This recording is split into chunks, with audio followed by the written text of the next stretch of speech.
Hello, Team Kenton. We're excited to have our kids back with us next week on Monday, September 28th.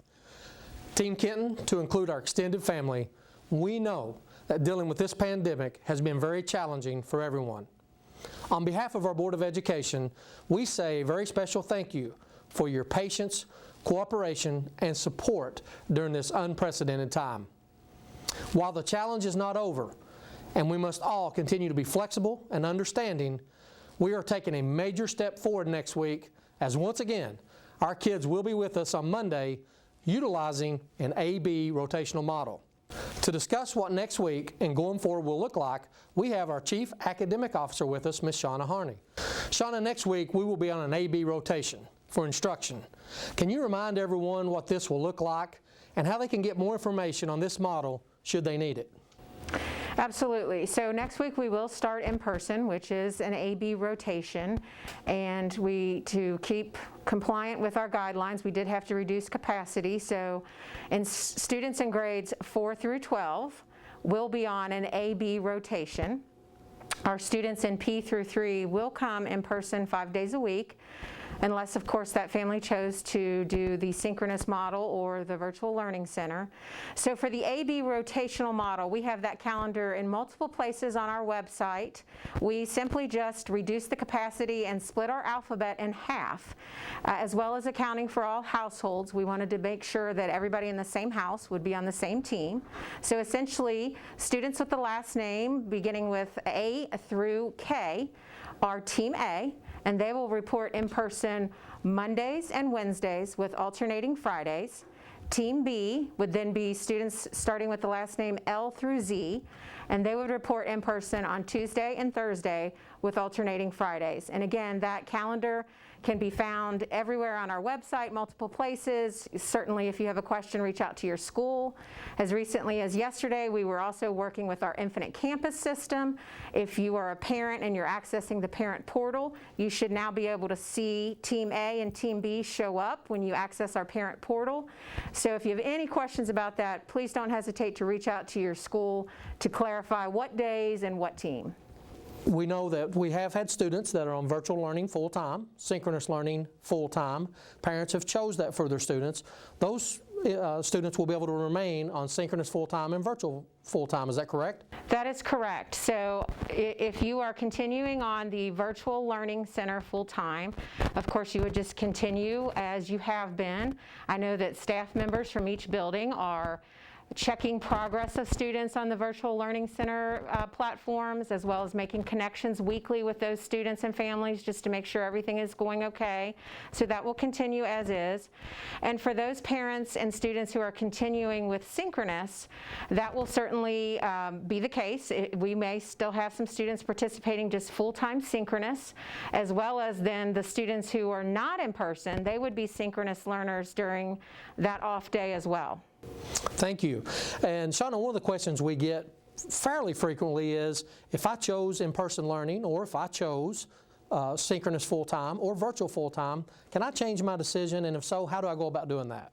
Yes, we know that situations will evolve for families and circumstances may change, so absolutely, if you have selected a certain instructional model and you wish to change that, your first step would just be to reach out to the school. You could start that conversation with the teacher, with the counselor, with an administrator, a principal, assistant principal, and we want to work with families as much as we can to make those changes. I know schools have been reaching out quite a bit in these past couple weeks, gearing up for Monday's return.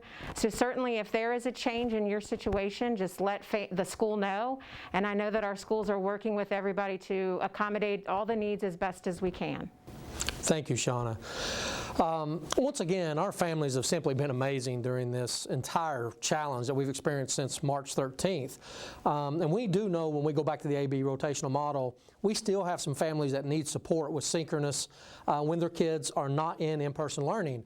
As a result, our Board of Education recently passed that we will have a Synchronous Learning Center to help support all of our families. Could you tell them a little bit about that Synchronous Learning Center and how they might be able to get more information on that? Yeah, so the Synchronous Learning Center is an opportunity for families with children in grades 4 through 8. It's an opportunity for those students to attend at a facility, our Kaywood and Turkey Foot campus. There's a building formerly known as our Academies building on that campus that we have transformed into that Synchronous Learning Center, and it's an opportunity for those students to actually come on their off day to follow their schedule and report into with their teachers and their peers synchronously. We will have a district coordinator, a teacher, and some instructional assistants on hand to support and monitor those students as they participate in their synchronous instructional day. I believe our hours are from 7:40 to 3:40, but all of that particular information can be still found on our district website. There's information, there's an application that would let families know exactly what to do if they're interested in that, as well as your schools would have all of the information if that's an opportunity that you would like to explore further. Thanks, Shauna. And that is free to all of our families. We just ask that you provide transportation. And I think we're taking up to about 200 students, and we still have about 150 spots left. So that's on a first come, first served basis. So if you're interested, please reach out. Shauna, once again, next week's going to be a little different in-person learning than what we're used to in education for years and years. Is there any final thoughts you'd like to share with our staff, students, or families, or extended community about instruction as we move forward? Absolutely. Today is September 24th, so we actually started on this journey of teaching synchronously 1 month ago on August 24th, and the growth that we have made within a month has been tremendous. I can't say enough about the work and dedication of our teachers just being okay with trying. This has not been easy, but they have continued to try and make adjustments and refine, and we've had ongoing conversations with our principals, wanting our principals to share with us at the district level, what are teachers saying to us? What adjustments do we need to make to make this the best situation that we can for everybody? We've also received a ton of feedback from our parents, and we've already been making adjustments just within the last, several weeks as a result of hearing feedback. And that will continue to be our process, is just to assess where we're at, to see how it's going, to take the feedback to know to make the adjustments, and provide continued training for staff and for parents. Our whole goal with the Synchronous is to provide high quality instruction as best as we can given the situation that we're in. And really the main components of synchronous learning is that students will participate and check into their class every day. And the instruction though could be live, it could be real time, or it could be recorded through the use of a video. There's latitude in terms of what teachers would choose to do to deliver that instruction. And after the students have received the instruction, we just believe that, as always, it's very important that students are given a task or a product to show their understanding of the instruction that they have just received. And through all that, that's providing ongoing connection for peers with students and the teacher. And every school will look a little different.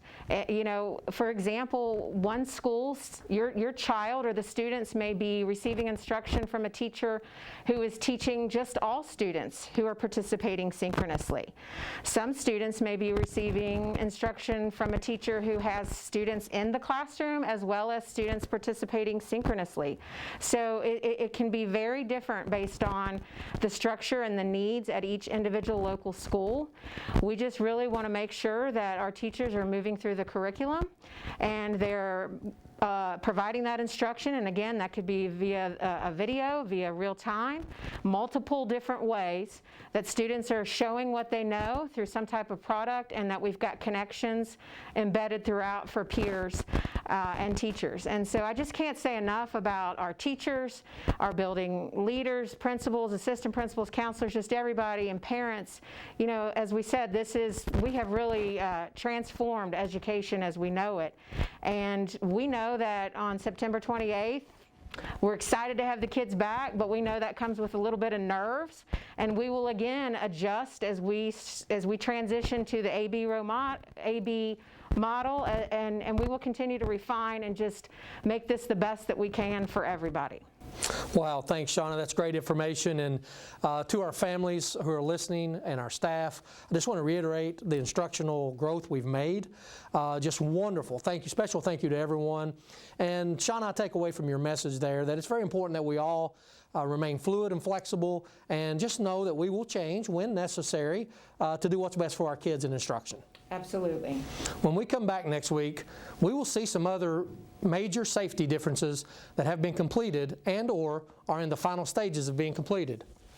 As you are aware, safety is our #1 priority. And as a result, our board approved a safety package to ensure that our team is in the safest environment possible each and every day. To discuss some of the differences that our students and staff will see next week, we have our Chief Operations Officer, Mr. Rob Haney, with us today. Rob, welcome. Thank you.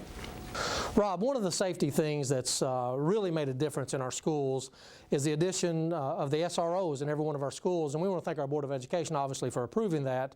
But to make this happen, to ensure we obviously mitigate any risk to our students, staff, and families, we also have to have tremendous partners in our communities. Can you talk a little bit about the partners we have to make this happen for our schools? Yes, absolutely. And you are correct. We have great support in our local community.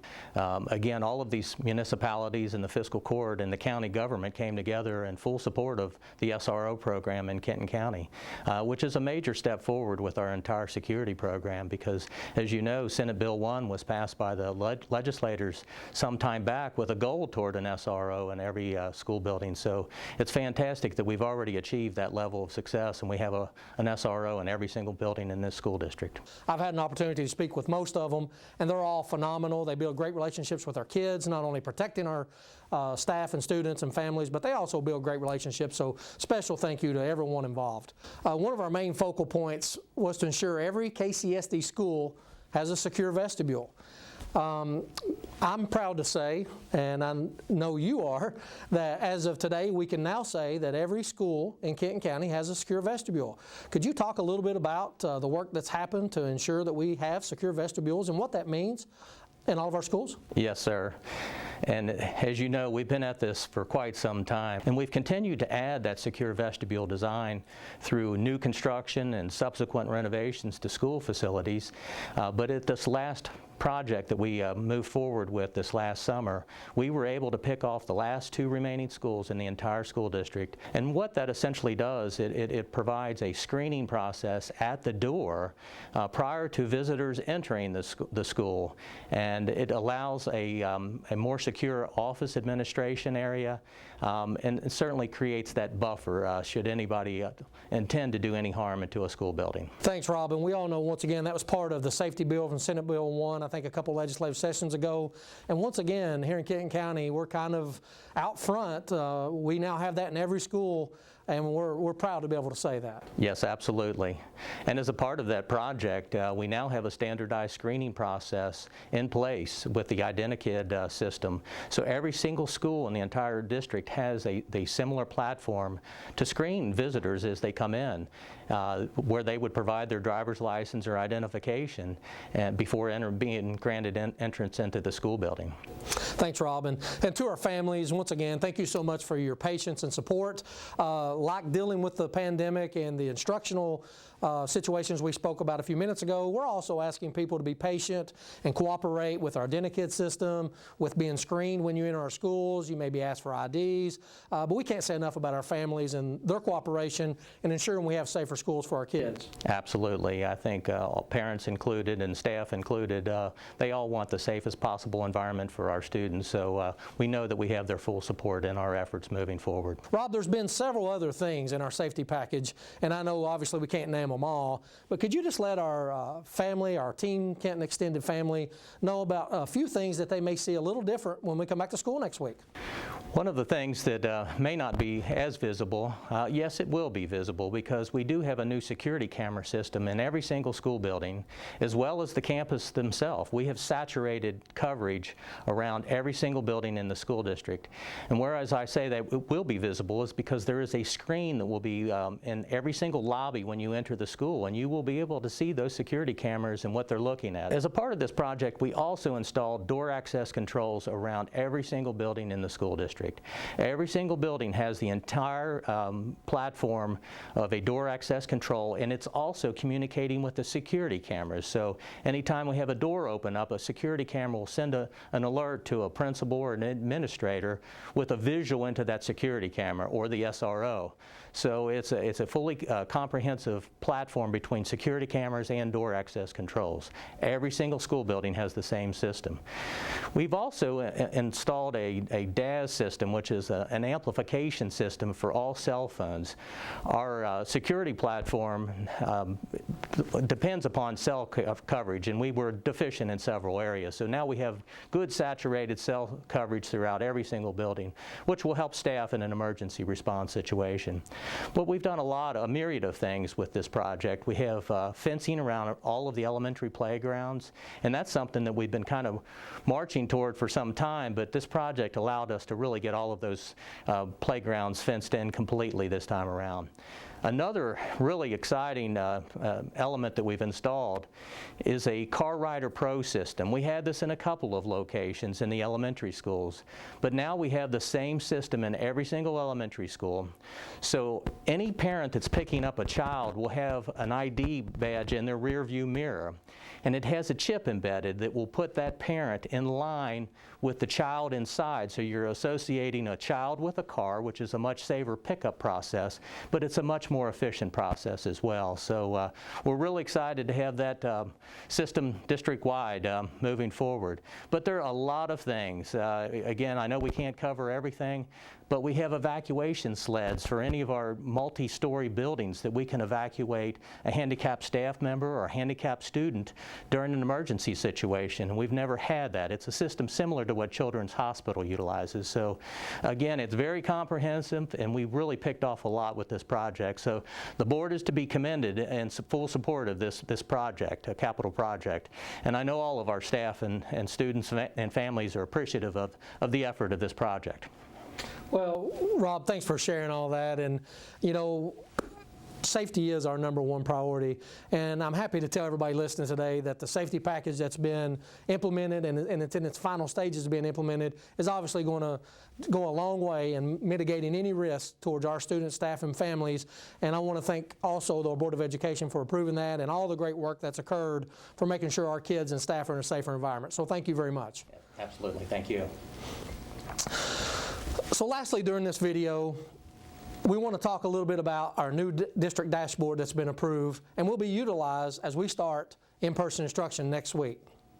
The dashboard can be located on our district website under our COVID-19 tab. As you can see on the dashboard, we have the following information: the number of positive students and staff, and those who are in quarantine.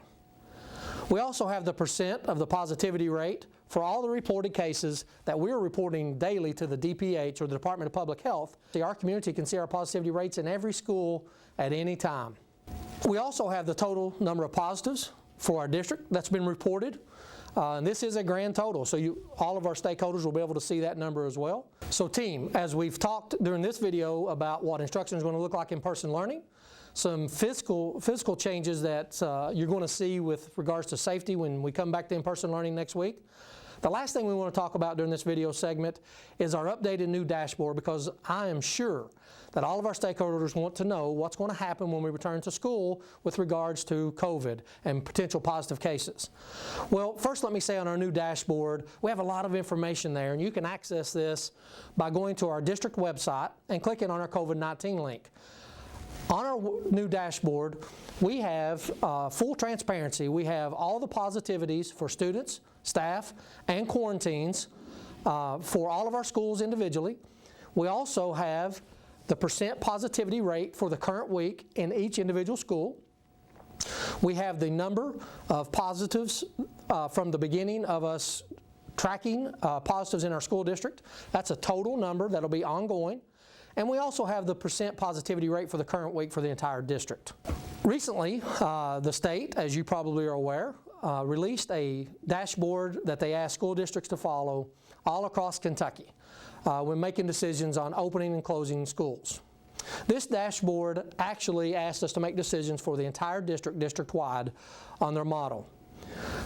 Our adopted model utilizes this information, but it has been modified.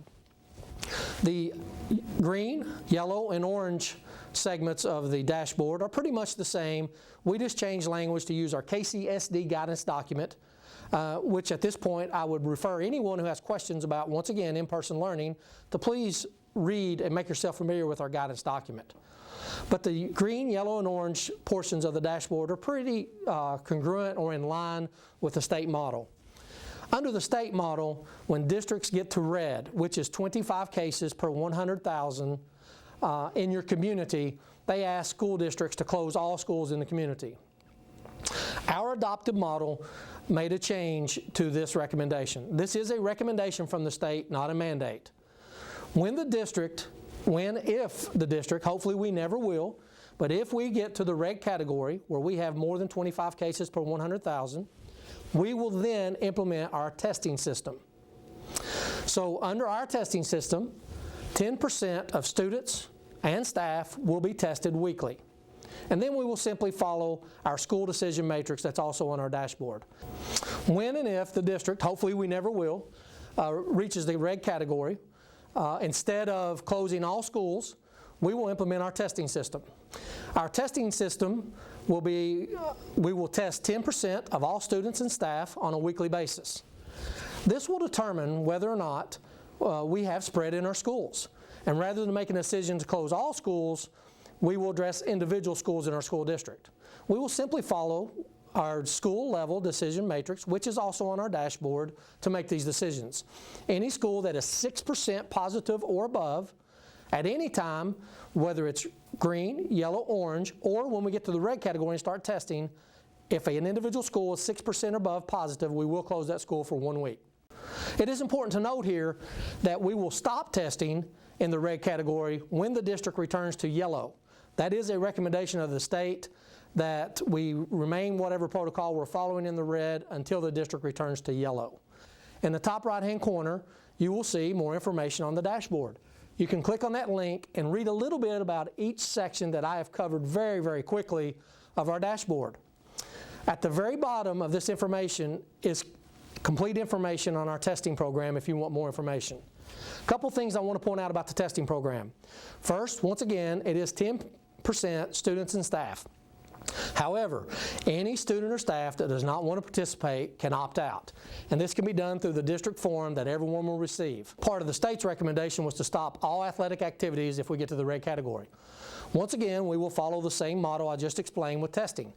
If we get to the red category, we will test 10% of the athletes in the categories that the National Federation for High School Athletics and the Kentucky High School Athletic Association has identified as moderate or high risk. And those will be determined by the local school. That testing will happen weekly while we're in the red category, and we will address any individual programs that has positive spread issues. While we understand that testing asymptomatic people has been a little bit controversial over the last few weeks, we trust that all of our Team Kenton family will agree with us that by doing testing and investigating whether or not we have spread in our schools or individual programs, that this is a much better method to making determinations about in-person learning or athletic programs versus just simply closing the entire district down if we get to the red category. So once again, I know that's a lot of information very quickly on the dashboard, but you can view our dashboard at our website, the Kenton County School District website, and then go into the COVID-19 link on our website. And there's a lot of information there about COVID-19, and you can read a lot more about our dashboard. Should you have additional questions, please reach out to your local school principal and or our district health services director. So Team Kenton, I know we've shared a lot of information during this video. We want to make sure we're transparent, we understand the importance of communication, and we want you to have as much information as possible to ensure that next week, when our kids come back, we have a great start to in-person learning for the 2020 school year, and then we have a wonderful rest of the year. It's our goal to keep our kids in in-person learning. Thank you for your incredible patience, support, understanding, and we ask you to do a few things to help us out. We ask everyone to please mask up. Please wash your hands regularly and use hand sanitizer if soap and water is not available. Please practice social distancing at all times, and if you have symptoms, please stay home. We cannot thank you enough for your patience, cooperation, support, and grace during this unprecedented time in history. There will be more challenges. However, we will get through them as Team Kenton is strong, and we are strong together. Thank you.